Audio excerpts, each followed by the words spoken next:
Good evening, ladies and gentlemen, and welcome to the Awesome Wholesaler Experience Podcast, where we look into the many facets of the job, the career, and the lifestyle of investment and insurance product wholesaling. I'm your host, the creator of the Awesome Wholesaler Experience, and yours truly, Awesome Mike. Well, I must break my arm patting myself on the back today, folks, because I did it again. We have another superstar celebrity. And she's not even getting started yet. She's just barely a puppy, but she's a celebrity and will be a superstar someday on the show for us to enjoy. Let me introduce you to her. She is Miss Jennifer Gluckow. Hello. Jen, hang on a second. Let me read this bio. It's awesome. She's got Northeastern smarts, New York City savvy, a rare combination that has her positioned for success. Now, she's not all New York, by the way, though. She has traveled the world, educated in the Midwest, the best place to be educated for sure. Mm-hmm. And she has, of course, spoken to audiences coast to coast. Now, she grew up in New York, and she graduated from Washington University, which, of course, is in St. Louis. Like, that's hard, though, Jen. Anyway, she started her authoring career on LinkedIn way back in 2014, and she has one of the most robust article portfolio on LinkedIn, so you'll really enjoy it, folks, if you get a chance to check that out. She's currently the Chief Executive Officer and founder at Sales in a New York Minute. Welcome to the show, Jennifer Gittimer. How are you, Jen? Thanks for coming on. Hey, thank you for having me here. It is awesome to be That's here. my girl. This Jen is like my sister from a different mister, I swear. Oh, yeah. Yeah, I appreciate you coming on very much. And the audience is going to really get a lot out of your antics. You know, I always tell people that I want to have an inspirational, entertaining, informational, and educating platform or product for them. And girl, you bring all of it. So why don't you tell us, like we were talking about in the pre-roll or pre-show, you know, talk about your Drake experience, how you started from the bottom. Anyways, you didn't start at the bottom, but tell us about what it was like growing up in New York, and why in the world did you go to school in the Midwest? When you're used to the fast pace of New York, you think you want something different. And it was fun. Like I landed in St. Louis, walked all over the campus, and the one thing I noticed that was different from all the other schools was that every kid was smiling and happy. And I didn't know at the time that that's what I was craving, but I wanted to be around happy, positive people. And it just so happened that literally everywhere I looked, I'm like, that person's happy and that person's happy. And that's how I ended up there. And it was funny because my SAT scores were not within the range that they required. And so I made it my sales mission to sell myself to the school and get in, which I did, obviously. But if you're trying to apply to a college that you may be underqualified for, I can tell you how to get in. So your sales started out young. In fact, were there any mentors that you had as you were growing up that kind of crafted your foundation as a powerful, independent saleswoman? Yeah, my biggest mentors were really my parents growing up because they started a business, a book manufacturing business. And I would sit at the dinner table. It would be my second sort of dinner of the night because they'd get home from work late. And I would just sit and listen to them talk about business and talk about sales and talk about what opportunities they had on the table and talk about running their business. They had a 200-person manufacturing plant.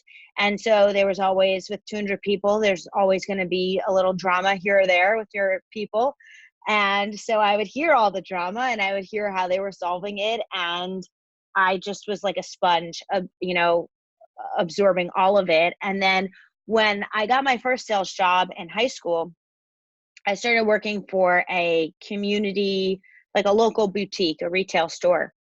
And the lady who was managing me, the manager of the store, said to me, okay, so I know you want to sell everything to everybody because you're making commission, but I don't want you to let anyone leave this store if it doesn't look great on them. And I was like, well, what do you mean? That's the point of sales, right? Like, you're just, if they want it, you let them take it. You let them have it. That's my job, isn't it? And so she said, well, no, because this is, oh, thank you.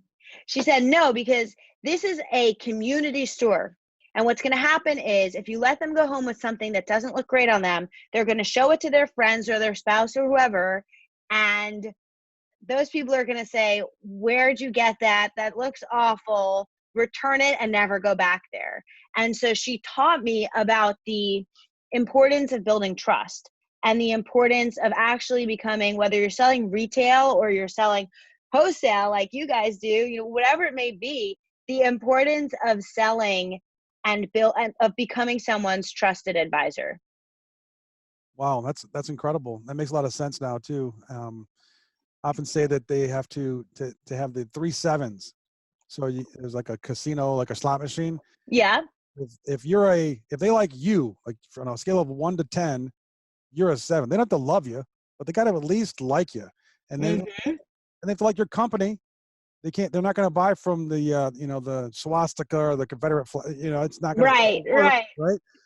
And then so the company has to be a 7 to 10, and then also the product has to be a 7 to 10. So that's interesting that you learned that so young. Now, you said you worked at a little retail spot, and I wonder if you were going to say Saks Fifth Avenue, because I know you worked there too. Yeah. Tell us about your time at Saks. So after I graduated from high school and it was time to like get, a job. Actually, this was after I graduated from college, I want to say in the very beginning, while I was looking for a job. I was working at Saks and it was a lot of fun. It was like my job while, just to like make money and I loved it. I can't say that I kept a lot of money from that job because I'm pretty sure I spent it all back in the store, but it's okay. Yeah, those employee discounts can be deceiving. It's actually some kind of a payment plan that they're actually instituting for you there. But dealing with Saks though, it's actually a good example of higher end sales, right? Mm-hmm. You're talking with smart people that have money, that don't fall for the normal bubblegum chewing, order taker. So can you give us a tip or two for the high end salesperson that you might have learned at Saks, or something that you learned not to do? So a lot of times when you think your day is over, their shopping day or their buying arena is just beginning. So for example, the store would just be closing, like literally about to be closing, and the biggest customer of the day would walk in, Murphy's Law. And it's because they were working all day. And so sometimes your selling hours are not your customers' buying hours.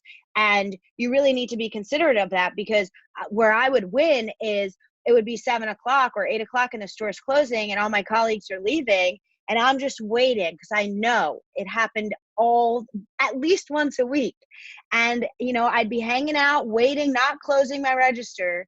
And all of a sudden, I worked on the men's floor. So some guy would come in and drop $10,000 in 30 minutes. And security would be calling me to find out when I'd be wrapping up.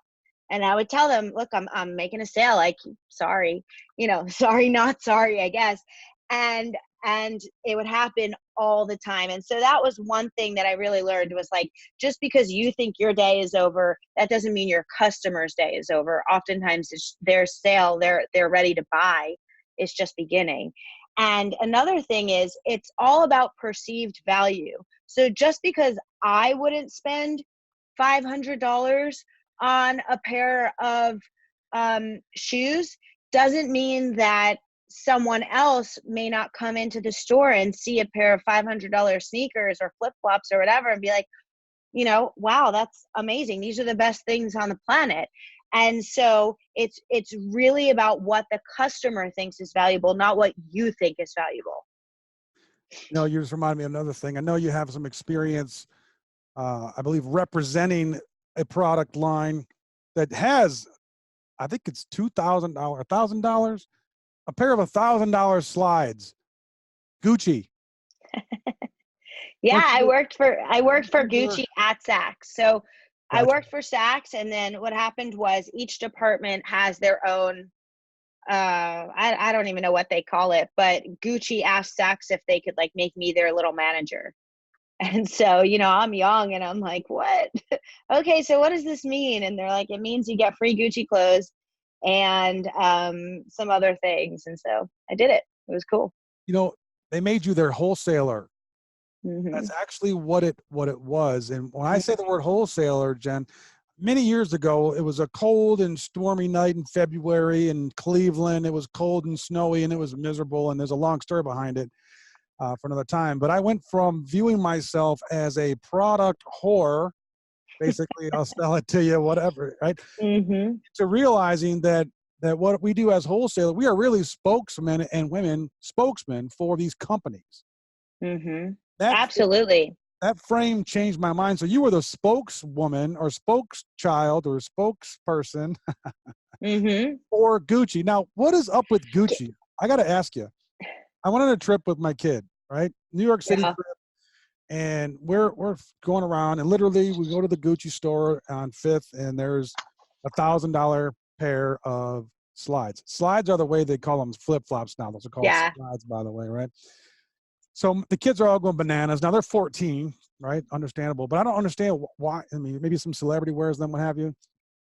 So we go to Chinatown, right? And you got all the bartering, all the little, gimmicky, like little trash and trinket Yeah. stores. Yeah, for sure. Old awesome Mike is sitting there chewing on a gelato or whatever I was doing. And I see this little Oriental Asian gal, whatever the appropriate term is.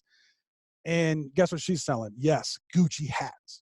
Fucci or Gucci? So I swoop down there, right? And I slide her at Andrew Jackson and I get a Gucci hat.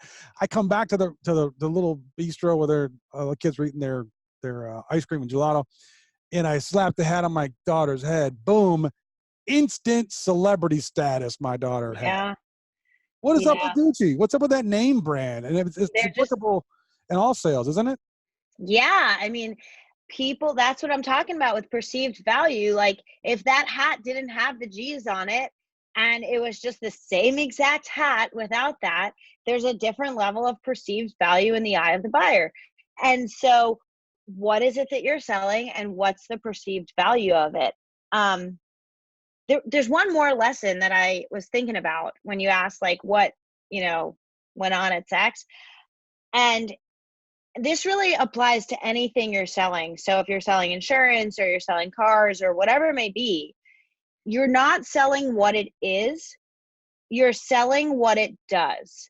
And so you're actually like, yes, if you ask someone at Saks what I did, I sold clothing. But really, I wasn't selling clothing. I was selling that feeling someone gets when they put something on their body and they feel confident and they know they look good and they're like ready to go to wherever they're going based on that look, And so if you're selling, let's say, insurance, you're selling what? That peace of mind, knowing that if something happens, they're going to be okay. You're selling some sort of plan for the family's future. You're like, what are the emotions? Then that's the thing you really need to think about, because like and it happens in every single industry out there. You need to think about that transformation, because the thing that you're selling is just the vehicle. It's the thing that's going to get you there, and you're selling the actual transformation. And once you think about it like that, then you can think about, okay, why does this transformation matter to them? Why do they care about it? How can I really put it in their perspective so that they do perceive that value? All of those things. Those are words of wisdom. You must have read them somewhere because you're not old enough to have them yet yourself. However, we'll take them. Gucci has this, call it big brand, and Saks does too. Mm-hmm. Some of the folks that are on the line here that are tuning in, they work for companies with what we call a big business card.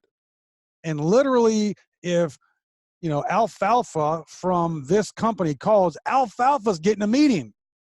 And then also on the line, we're going to have little, Jenny in a minute, New York sales guru who's working for some company. You can't even pronounce the name of it because three guys got together and called it Exorania Investments, Yeah. whatever that might be. How does that person get a meeting? And maybe in the same breath, what can Alfalfa do to make sure that they maximize that big business card and don't screw it up? So no matter which end you're on, you need one thing that's fundamental to no matter what company you work for, and that is belief. And that's not just belief in yourself, but also belief that you can help that person on the other end, and belief that you deserve to talk to them. Because if you have that mindset that you deserve to talk to them, then it doesn't really matter who's on your business card, because it's really more about you. And so why can you believe that, or how can you believe that? It comes from the deep understanding and deep belief system that when you talk to them, you're going to be able to help them. Because most people didn't get into sales to be like sleazy salesperson that you read about or hear about or watch a stupid funny meme about, they got into sales because they genuinely want to A, make a lot of money, and B, help a lot of people. And so if you truly believe in your heart that you're going to be able to help them, then you're doing them a disservice by not picking up the phone and not reaching out to them. Yeah. You can't help anybody if they don't know who you are or what you're doing or what Right. you're talking about. So Right. it's interesting. You remind me of the emotional language indicators that we discussed in a previous show. And you're just beaming with this love and generosity for human nature. I wear my pinstripe suit and sharp red tie, and I even put pants on today, Jennifer, because you were going Wow. to be I on the thought it was No show. Pants Friday. I wanted to step up my game because I wanted to make sure that you were not disappointed. And so far, I appreciate your words of wisdom.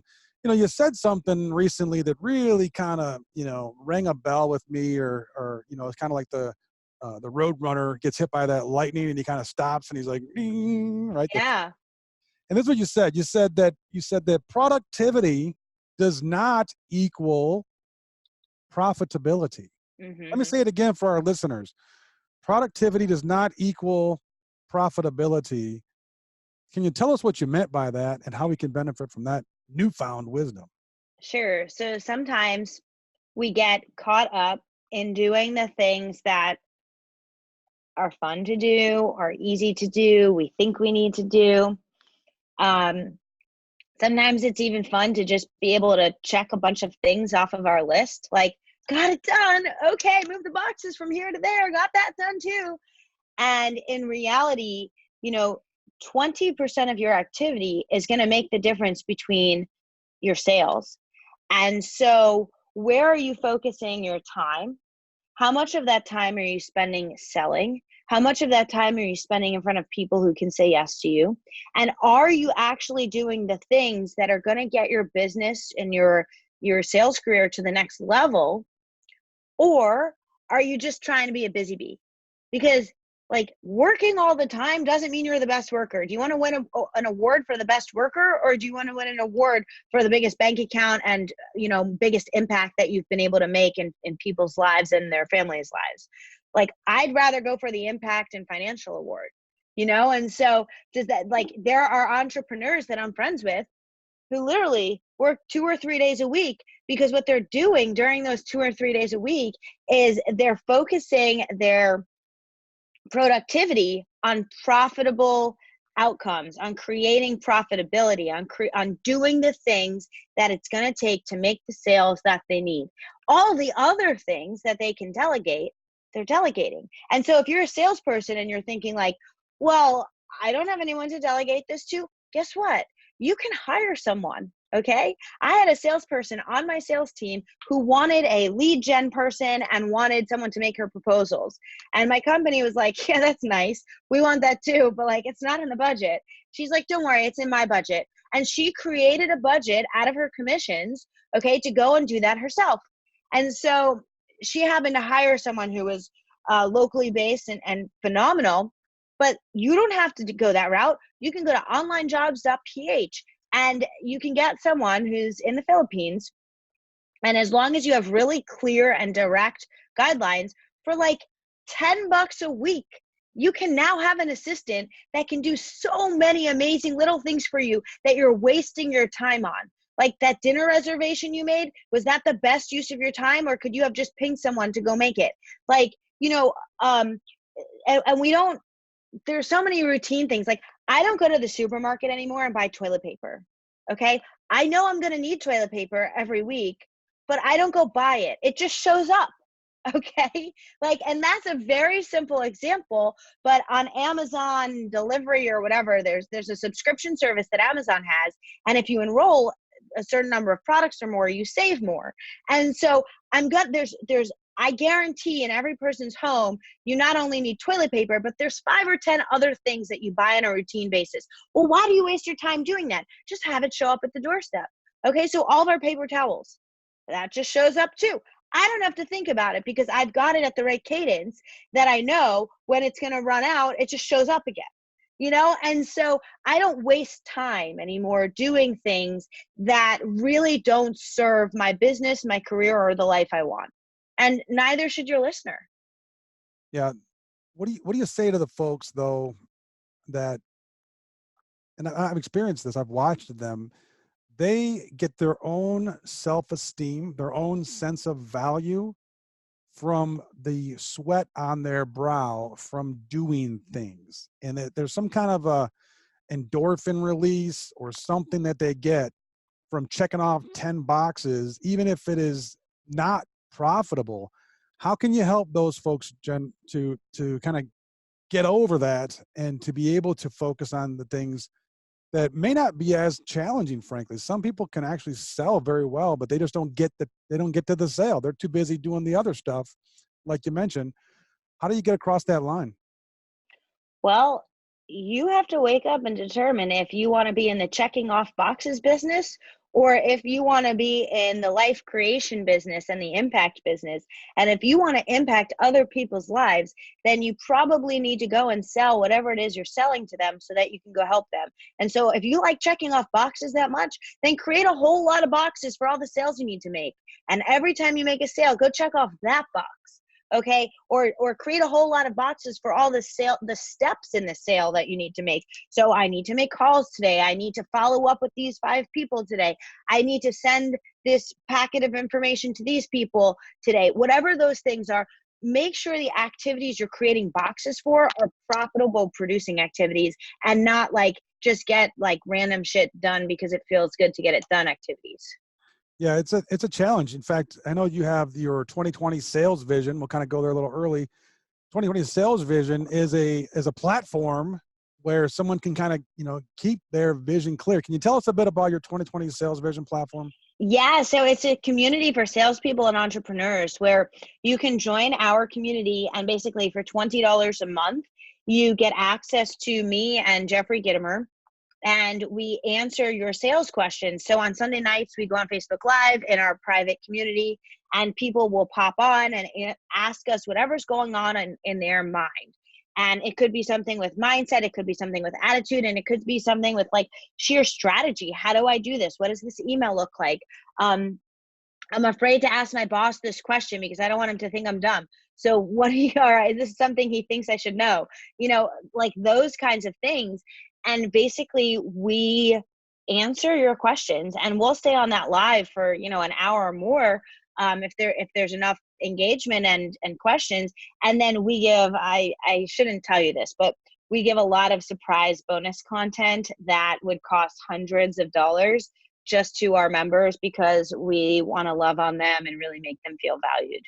Speaking of loving on them, for the first 5 people that are listening that shoot me a DM, I will pay for their first month membership to 2026. Whoa. Hit me up. Thanks for listening, and appreciate the listeners for doing that. And I also believe in the product as well. So looking forward to that. And let me ask you some detailed questions. One of the biggest challenges that the listeners on the phone and the show typically do have, Jen, is the inability to set an appointment with the real decision maker. You're an expert on this. What are some tips, tricks, techniques, structure? How do we do that? How do you get to the right decision maker and not be fooled by a disguised person or even given a stiff arm at the gate?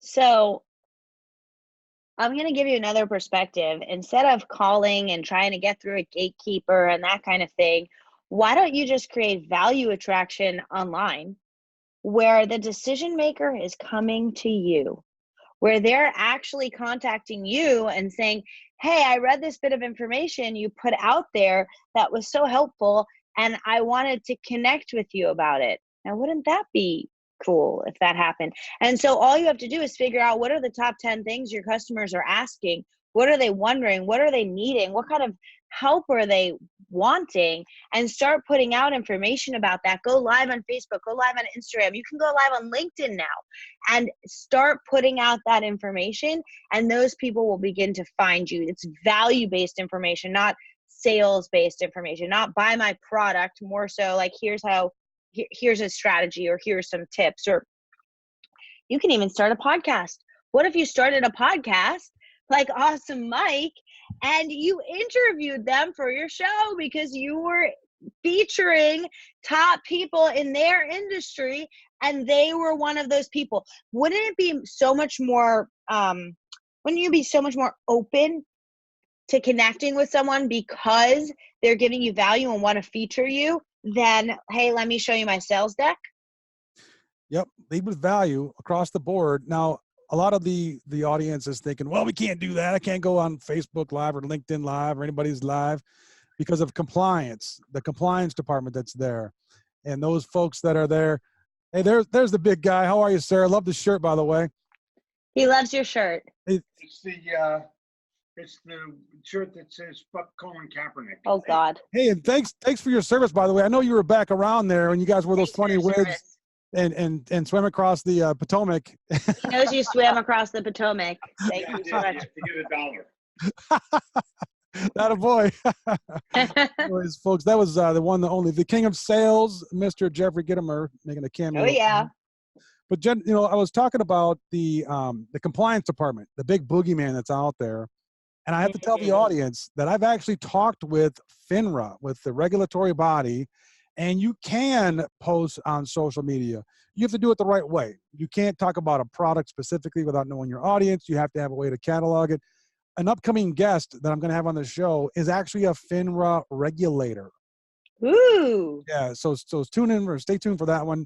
Hit the subscribe button and you make sure that you do get that episode and you won't miss it. But I'm going to talk with FINRA actually about how to do it the appropriate way. But you're right, Jen. Just instead of trying to beat on someone's door and say, look at me, look at me, look at me, look at me, how about leading with some value that's out there? Now, do you have any slick tricks on how to find out that value, or anything that wouldn't be so, common sense? I can tell you that a lot of the financial advisors don't have time to teach us what's valuable to them. You don't know, your people know what's valuable to their audience.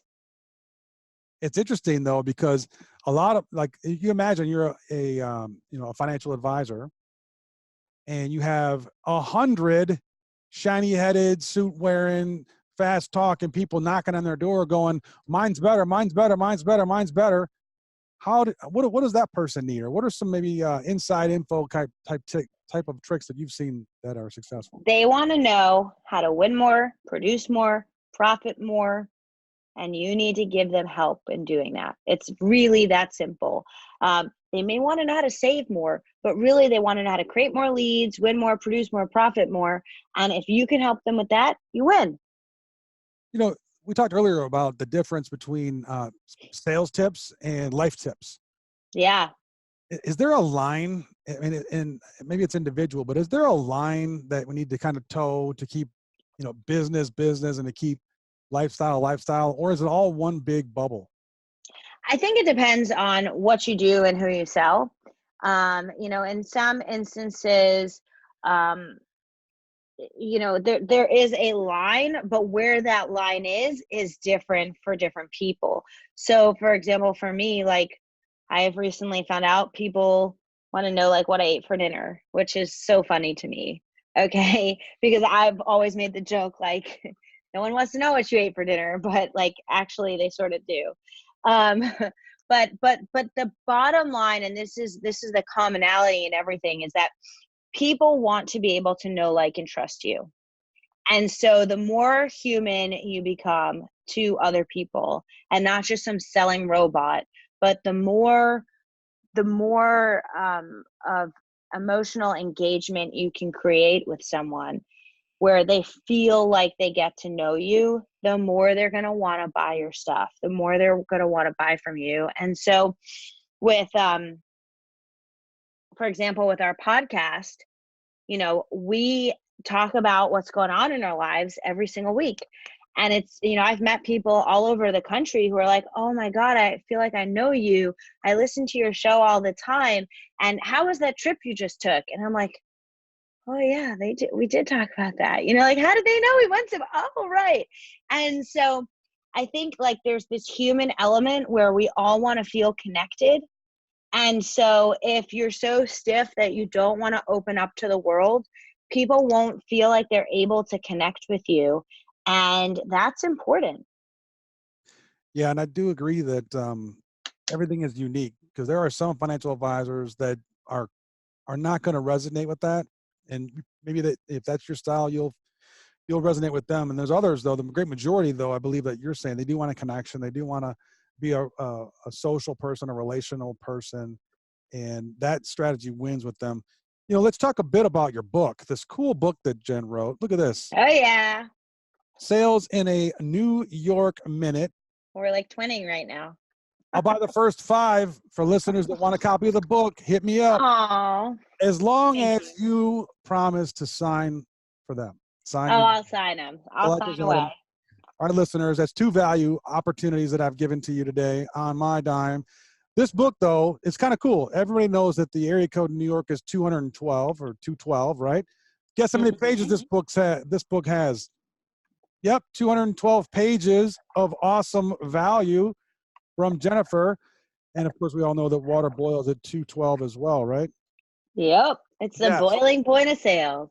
The boiling point of sales. I love it. All right. Following up with the referral. A big part of our business is referrals.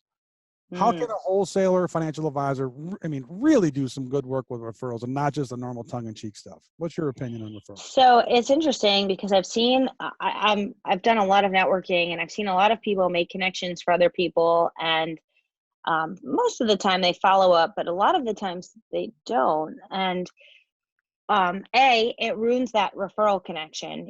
When someone has made a connection for you and they find out you didn't follow up with their referral, it's like, wait, what? Like, I just went out on a limb to put my name out there to introduce you guys. And so you have to consider the person that's connecting you, and you need to always go back to that person and thank them and let them know how it went, and be genuine about it. Like, if it was a bad connection for you, just let them know, like, hey, I really appreciate you making this connection for me. And this is my Northeast coming out, because I'm really direct. And you can say, like, this is not the type of person that I'm personally best at helping. But here's who is, just so you know for the future. But like, I just want you to know how grateful I am that you thought of me to begin with. And it's like simple as that. Like, they made a bad connection for you. Cool. Let them know in a nice way and still thank them anyway.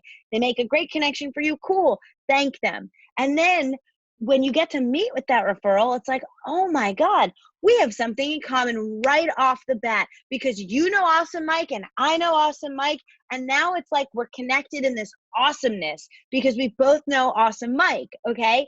And so whether their first name is Awesome or not, okay, like, it is still this awesomeness connection because you both know and like the same person. And so you use that to build rapport. Oh, how did you guys meet? Where did you meet? What did that look like? You just ask questions and be genuinely curious. And once you do that, you will more easily build rapport. And I think that referral connections less often will fight you on price, because you're coming from a trusted source. So if you're working with Joe that they know and like they're going to get it. You're helping Joe. That's why Joe referred you. So just something to consider.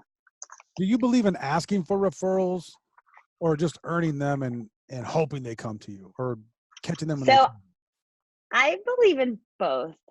I think that I think that you should start off with trying to just earn them.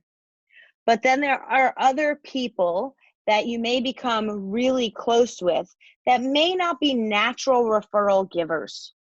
And they may need some coaxing or prompting so that they really understand, like, oh, if they did that for you, that would be super helpful, because they might not even realize or be thinking about it, because don't forget, everyone's really in their own world, And so I'm a natural referral maker. Like, I love connecting people. but not everyone's like that. And so you can't ask though until you've earned it. So like if you have just met someone and you have presented something, and even if they just bought from you, until whatever it is has made a difference in their life, it's really hard to ask for that referral. I've been friends with someone for, I want to say about 5 years. I give him business every single month. Merchant services, he does my credit card processing. And for the first time ever, I'm pretty sure ever, yesterday on text as we were talking, I was like, hey, we were talking about my book, and he was telling me how much he loved my book and how he was giving out my book at these meetings he was going to, and da, da, da. And I was like, cool. I was thinking like you might know some businesses that you work with that could benefit from my book, like for their entire sales team. 5 years. Okay, I have never asked for anything. All I have done is given him referral upon referral upon referral. He's now telling me how much he's loved my book to the point that he's now giving it out. That was my in to ask. Okay, so you really have to know that the relationship is right and that the timing is right. Yeah, and I've been told that not everyone is a referral giver. Mhm. There are those certain people that are that's their MO, that they're comfortable doing it. And there's other people that they're just not. It's just not in their mentality. Referrals are one thing. The next thing though is networking. And in our business, we go to a lot of conferences. We go to a lot of networking events. Jennifer, you say to network like a dog. What the heck? What do you mean? Okay, so one more thing about referrals. If you are going to ask someone for a referral, make it easy for them. Like, the point that someone gets stuck is they say, yes, I'll make you the referral, but then they don't exactly know how you can help the other person and what to say. And so if you say, okay, great, you'll make it, thanks. Here, I scripted this in case you want to use it, and literally give them the script of what they could say to someone else. Make it easy. Now, networking like a dog. Okay, so I have 2 dogs, Charlie and Zoe, and Charlie, when she sees other people, she loves people. She will literally go over to each person and say hi to them. It doesn't matter if they're people she knows, because at networking events, we all like to hang with like the same people, the people we already know. She is an equal opportunity person. Dog. I mean, she's not a person. Dog. Sorry. Confuse the two sometimes. She is an equal opportunity dog. And she will literally go say hi to every single person. And so when you're at a networking meeting, like, why are you just talking to the people you know? Go over, greet everybody, find out about them, and I don't know. And pee on their leg. You don't have to lick their face, but Well, that's interesting because in the best sales teams that I've been on, they kind of identified that breed of dog, that person on the team that was really good at getting out there and just going from person to person to person to person to person. And they're not necessarily the best salesperson, the best closer on the team, but they are the best networker on the team. Can you tell us, what is your opinion on the difference between being a good networker / salesperson and a good closer? Just be a good person. Just be a good relationship maker. And if you come from a place, I always like to say, help, don't sell, show, don't tell, prove like hell. So if you come from a place of help, that's the very beginning of that. Help, don't sell. Say that again, slower for us slow guys writing with crayons. What is that again? Help, don't sell, show, don't tell, prove like hell. Okay? So if you come from a place of help, you're going to win and you're going to be able to close. You just need to ask for the sale. So it's like simple. You can do it. Go into that a little bit more. That's 3 awesome little phrases, taglines. I might get a tattoo that says that, and frankly. What's the difference? What's the difference? Sell, don't sell. So don't try to sell me something. Tell me how it's going to help me. That's number 1.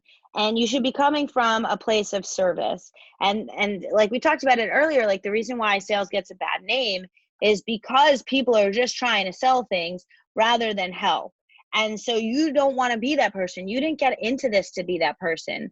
And I know that. And so start off with the helping part. How can I help you? How can I use this vehicle to transform something in your life? And then show, don't tell, like paint the picture before you actually tell the words, like imagine if, so that they can actually really visualize. Visualization is so powerful. And often we're just trying to tell and like show up and throw up our pitch, right? So rather than show up and throw up our pitch, find out what really matters to them through your desire to want to help them, and then paint that picture and show them what that could look like. And then prove like hell, get customer testimonials. It's not you saying like, I'm the greatest, I'm the best. It's get customer testimonials so that you can really use that to prove what's going on. Yeah, social proof is a big deal, and they have to be creative in our business. You're not allowed to really solicit a customer to give you a testimonial about an investment to persuade others to sell it. But there are ways that you can do it. It's simply by having a photograph at your customer appreciation event, and you show a room full of happy, smiling people. That right there is what we call social proof, or a testimony, without crossing the line. You mentioned a couple of things that I want to kind of go into a little bit. You mentioned in one of your writings, Jen, you said that it's not just a sales goal, it's a personal goal. Now, help me understand, what's the difference? So a sales goal is something your company gives to you. A personal goal is something that you've created for yourself. And so if someone gives it to you, you may or may not hold yourself to that accountability standard. But when you take it on yourself and you become personally responsible for making it happen, then you become your own CEO. You become the CEO of your own territory, so that no matter what happens, you can make it happen. A CEO doesn't say, oh, I didn't get enough leads, so I'm not going to hit my number this month. A CEO doesn't blame other circumstances. A CEO is 100% responsible for bringing in the number and does whatever it takes, through hires, through potentially fires, through marketing, through whatever, to make it happen. And so you need to do that too. Become personally responsible for your number so that you can become the CEO of your territory. That's good. In fact, I applaud that. And I embrace it. And sometimes these wholesalers get a big fat bone to chew on each month, and they get a little lazy, and not only actually lazy, but even creativity lazy. Yeah. I think that some of my best breakthroughs and some of my best advisors became selling advisors for my company's products, because I did some extra research and I found out that they play, or that they coach a softball team, and I show up at their game. Bless you. Thank you. Excuse me. Are you allergic to bullshit? Come on, Jen. Oh, yeah, exactly. I think they got a pillow for that. But anyways, you're down south too, with all the cotton flying around. You probably have good allergies. But to be the CEO of your territory, that's a commonly used phrase. And it's really all about accountability, isn't it? It's really about the buck stops with you, and you will find a way, compliantly and under budget, and you might take some business risks, and you're going to work the long hour. But isn't that really what a wholesaler should be doing? Oh, yeah. Now, you have another program that's called Cash Flow to CEO. Yes. But we kind of teed that up a little bit there inadvertently. Can you tell us about Cash Flow to CEO? Yeah. So I help entrepreneurs or entrepreneurs launch their business and create consistent cash flow and consistent income. And it's all through attracting the right clients, asking for the right price, and sales strategies. And it's an online membership where I give coaching calls monthly. Just check it out, cashflowtoceo.com. Cashflowtoceo.com is what it is. And they get access to you and your plethora of tips, tricks, and techniques on how to maximize their results. Check it out for sure. And appreciate you doing that. So you're at this place right now, Jen. You have different thriving businesses. You're an author. You're really at a good part in your life, it seems, to where you're really hitting your stride. What is the next 10 years look like for you? Where do you see yourself in 10 years from now? Yeah, I'll be running digital programs from all over. I really like to travel.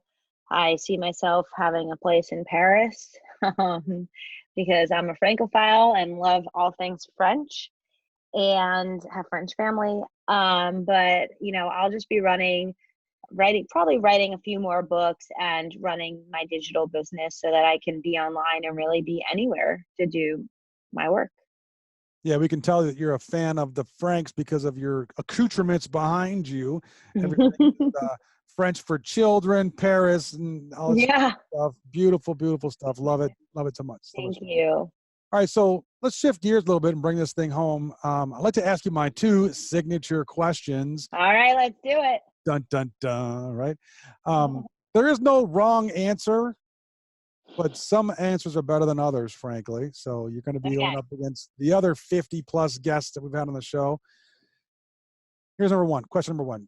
Jen, if you could pick up the telephone or click on your AirPod, whatever it might be, and on the other end of the line was 22-year-old Jenny Gluckow, and you had a couple minutes with her on the phone, what advice would you give to your younger self? Just go for it. Like, don't hold back. Don't worry about what's going to happen.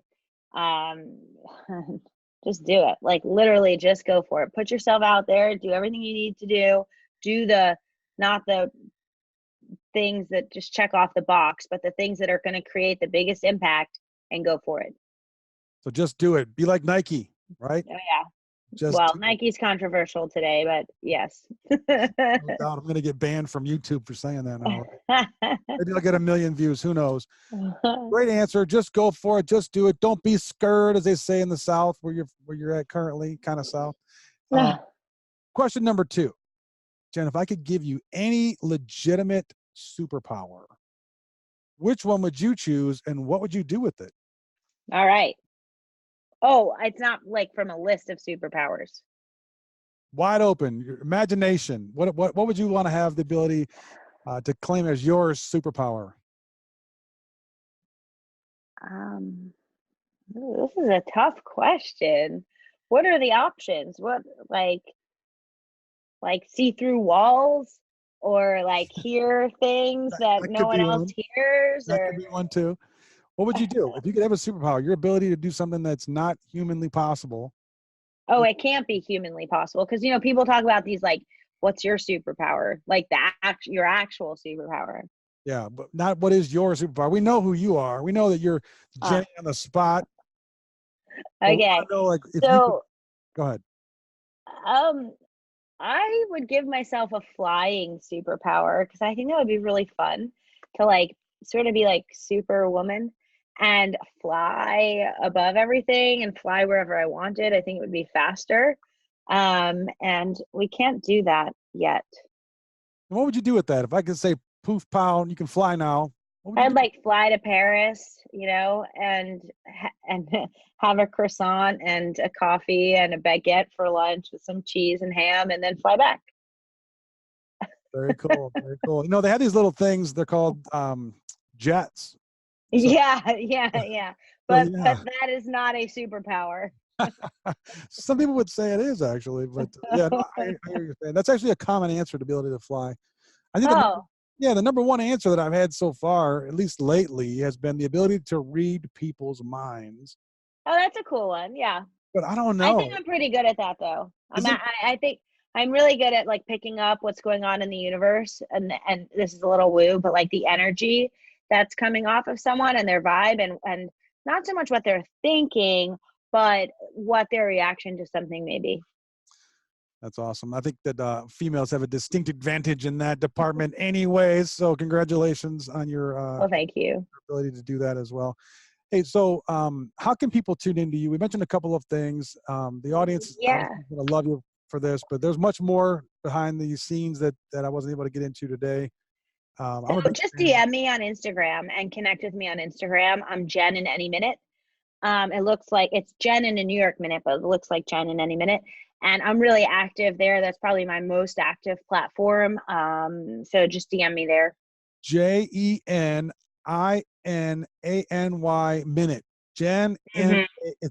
it looks like Jen in any minute, but it's Yes. not. It's Jen in a New York minute, people. Correct. Get Correct. it right? Okay. That's Yeah. cool. Well, appreciate you being on the show today. And I wanted to just, thank you for your inspiration.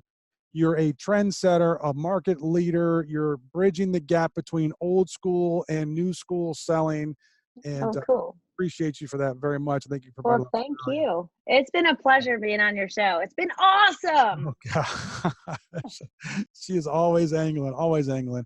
Hey, I'm sure that I can speak on behalf of everybody that you've touched, whether it's in your coaching group or your presentations or even the readers of your book, and to tell you thanks on their behalf too. We all appreciate you and wish you much fortune and success, both now and in the future. And as we say on the Awesome Wholesaler Experience podcast, Jen, it's about the journey. And we do wish you well on yours. I look forward to seeing you again soon. And a huge thank you to everyone for tuning in today. And if you haven't already done so, go ahead and hit that subscribe button. And if you want, join the notification squad by hitting that little bell. Make sure that you never miss another episode. And appreciate you for doing that. So as always, thanks again for supporting the show. And of course, thank you for being awesome. Good night, everybody.